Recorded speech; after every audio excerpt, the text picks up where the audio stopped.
Hello, people of God. I am Dupi Dupi Singer, and this is my Jacob's Way TV. How have you been? I always like to ask that question. How have you been? I hope the Lord has been faithful, and I know He's faithful, and we keep being faithful to you. This is episode 36. I talked about how my husband had to come into the full glare of how I have to how the Lord told me to go to the bush, and how I was afraid he might stop me completely. And how it turned out that he eventually gave me a go ahead. That was in episode 35. Now, this is 36, and I want to tell you, the next stage of this walk with God.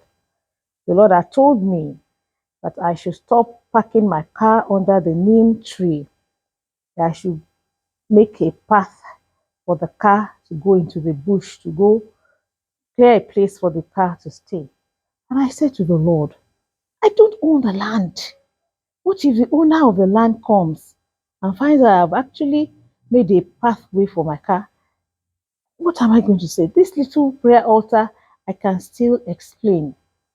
It's for a path that the car can take.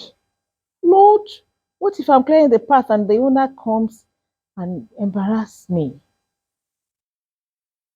The Lord kept saying, take your car away from under the neem tree.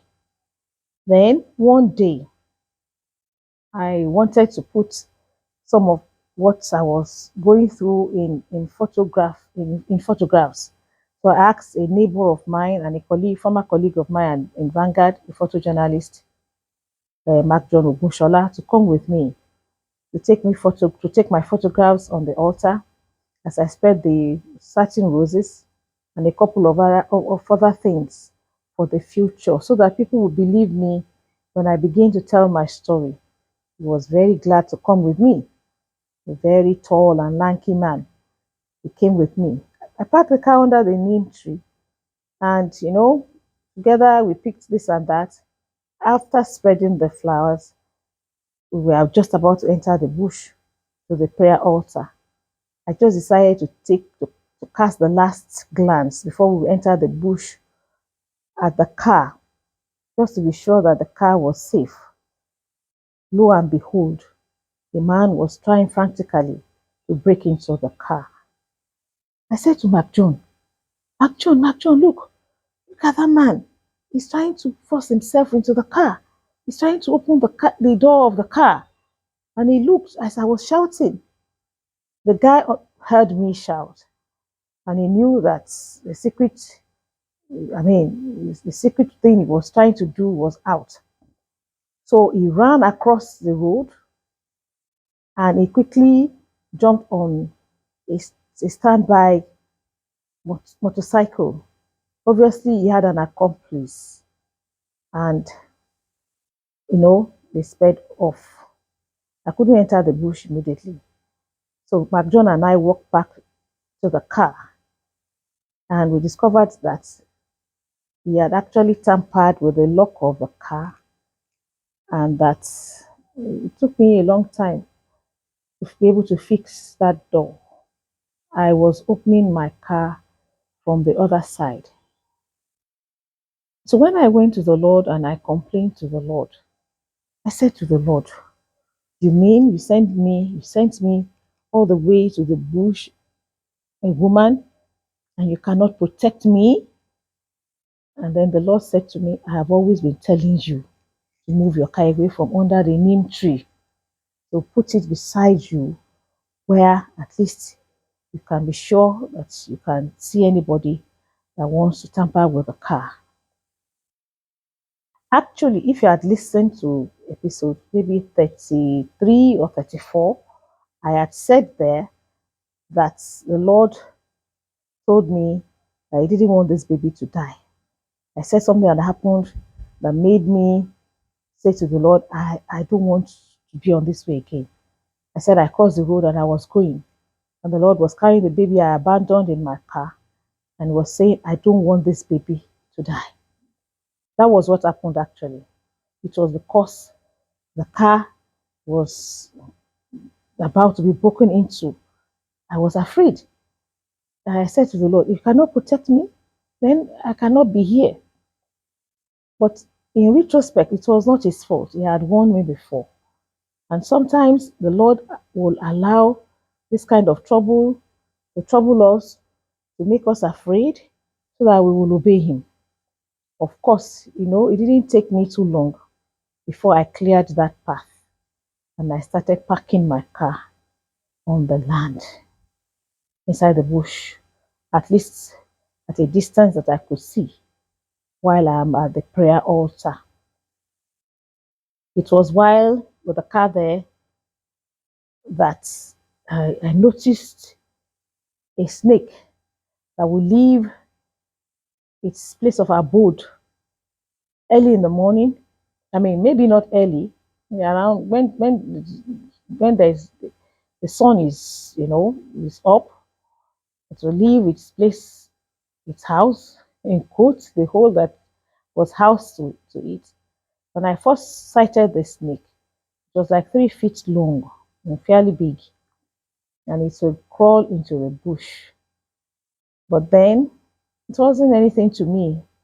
I took something out of biology in the secondary school that even if a snake sees you, the snake will first of all run away from you. So that was the thing, the confidence I had that made me not afraid of that snake. It was enough for me to pack my things and leave the place. And I also noticed the snake coming back in the evening, maybe around 3:34, between 3 and 4, when the sun is about leaving the sky to come back to its hole, you know. And in my very presence, the snake grew from like 3 feet to almost 12 feet, if not more than that, becoming bigger and robust. And one day I was either going to spread the roses or I was packing them back. I saw the snake pass.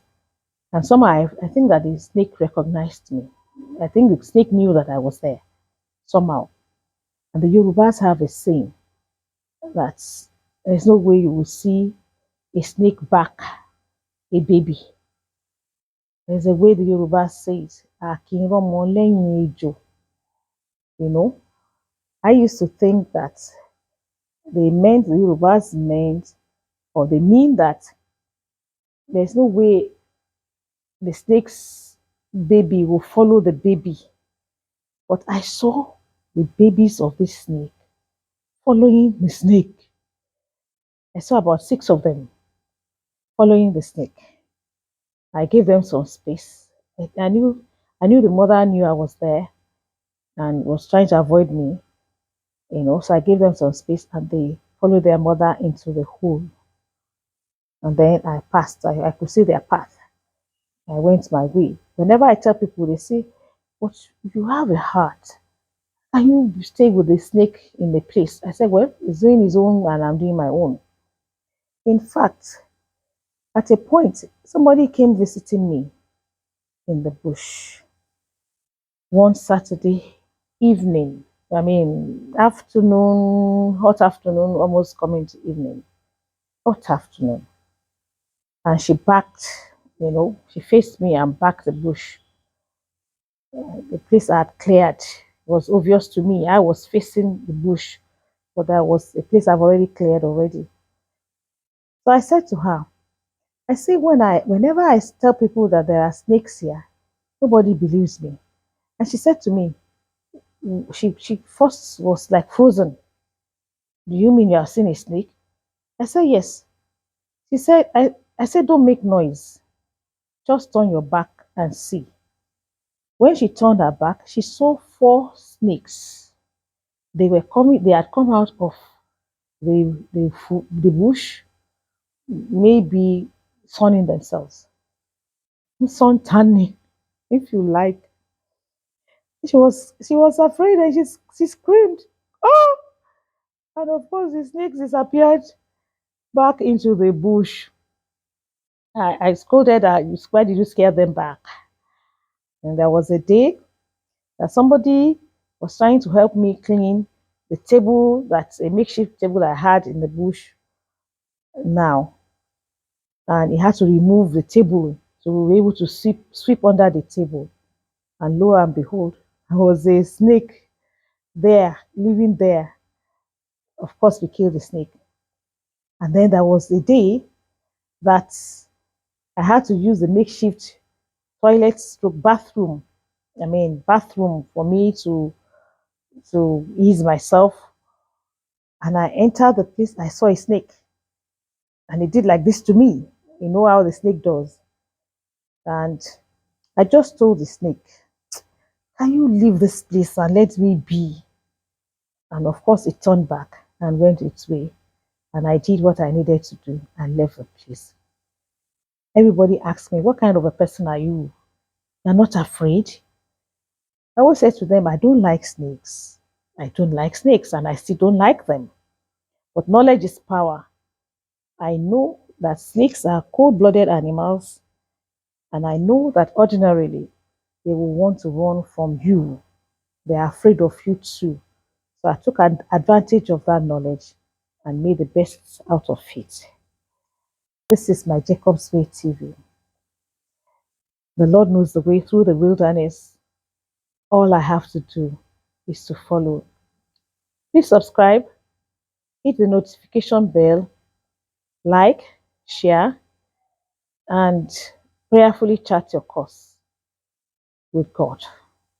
You are not just a wife or a husband or a son or a daughter. You have been sent to the world for a purpose. And before you reach the goal of your purpose, the Lord will need to train you by passing you through different experiences like mine. God bless you for watching. Thank you. I love you very much. Bye bye.